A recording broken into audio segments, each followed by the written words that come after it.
the Norfolk Broads in England. They're a unique haven for wildlife, a heaven for boating.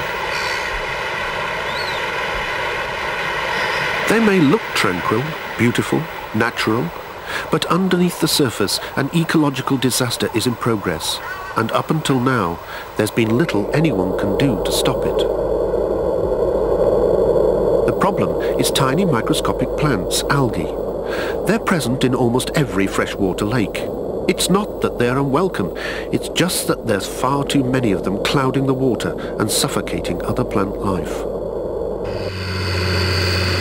Algae love chemicals like nitrogen and phosphorus, and that's precisely what they get from fertilizers and sewage effluent that leach into the water.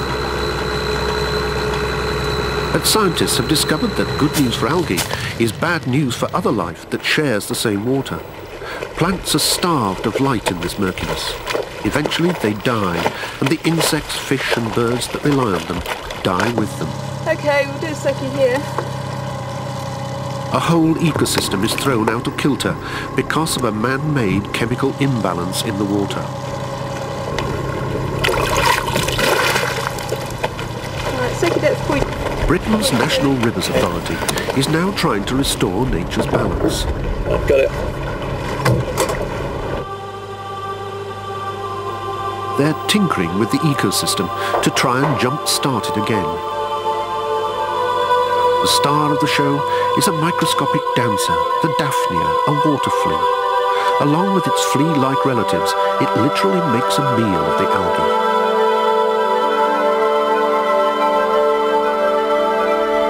But there's a problem. Fish feed on fleas, and because there's a severe shortage of water plants in which to hide, the fleas get eaten before they can eat the algae. What the scientists are trying to do is increase the number of fleas by getting rid of the fish. To the fish, this may not seem particularly fair, but then again, it's for the good of everything that shares the water. The process is called electrofishing. It simultaneously attracts and stuns fish. They're then shipped off to other waters, allowing the fleas a 5-year holiday in which to chomp their way through the algae. So far, they reckon they've caught and transported nearly 8 tons of fish from this broad alone. It's been a great success. Without the predatory fish, the fleas are multiplying and feeding off the algae. The waters are clearer again, and plants are beginning to grow. Gradually, the ecosystem is returning to normal. Just when to reintroduce the fish will be a vital decision. The scientists must be sure the ecosystem has had time to re-establish itself. Monitoring goes on to test the clarity of the water and to count both the number of fleas and plants. Introducing the fish too early could undo everything that's been achieved so far. Because the problem is so widespread, the technique has evoked keen interest from Germany, Scandinavia and Holland.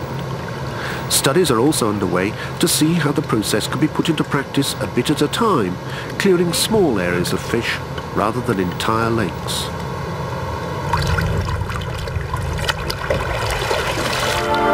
But for the humble water flea, this is academic.